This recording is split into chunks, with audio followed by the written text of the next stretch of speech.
Hello, my name is Evan, and please allow me to ask you the question, what is love? Don't worry, I'm not about to break out in song for the second person today. But to answer the question, Merriam-Webster Dictionary defines love as a variety of different feelings, states, and attitudes ranging from pleasure to interpersonal attraction.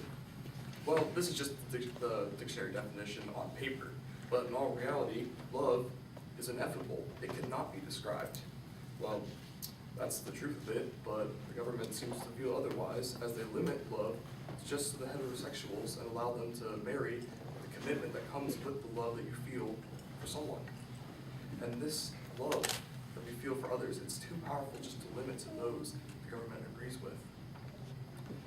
Now, what's the harm with allowing gays to marry? Will anything bad happen? No, of course not. There are no legitimate reasons for homosexual marriage to be outlawed in America.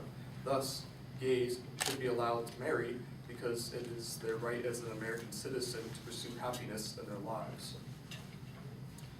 Now, most naysayers to the argument are Christian fundamentalists who use a little verse from the Old Testament, the book of Leviticus, on 18:22, that states, "You shall not lie with a male as one lies with a female. 'Tis an abomination." Now, keep in mind, this is a millenniums-old scripture verse from out in the Middle East and does not pertain in any single way to the United States government and the citizens that inhabit it. And also, there's this little thing in the Constitution known as separation of church and state, meaning that you cannot bring in any major organized religion to government matters, which has been proved throughout the history of the United States. And you just cannot use this argument, a religious argument that is, to keep government issues from passing.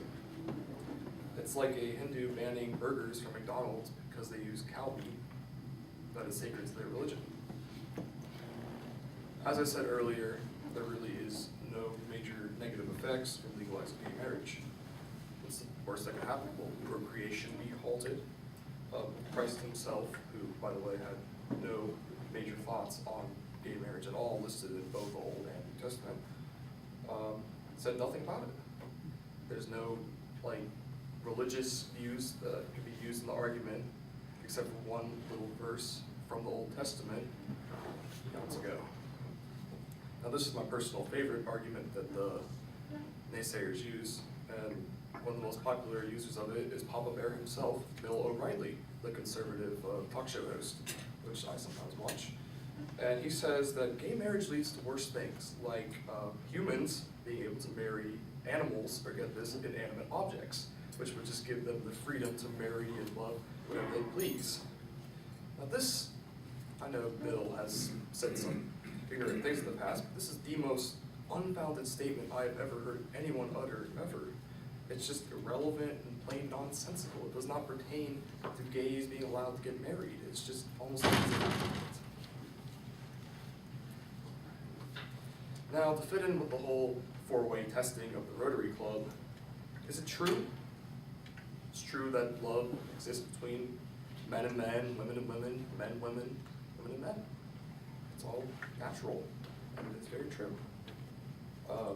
Is it fair for all those that are concerned? Well, I can tell you this, it's not fair that gays are prohibited from getting married. And with the passing of any laws and allow them to be married, I think that would create a more fair marriage aptitude in America. Will it strengthen those? It will affect it? I believe so. I believe acceptance for the gays will be promoted, and it will build friendships, because some might feel uncomfortable with it just because they cannot do it and it's unaccepted by the population at the moment. And it very much so will benefit those who are concerned, because they will finally be able to be with their partner according to the government and to themselves, but maybe not to the church, but it's a different issue. And in conclusion, there is no legitimate reason for gays not being allowed to marry. We are an advanced society, we are well educated, and we've been ahead on the curve in many social issues like this before, with racial tension and whatnot. And remember, divorce rates coming in at sky-high rates. Perhaps heterosexual marriage is the one that just does not work.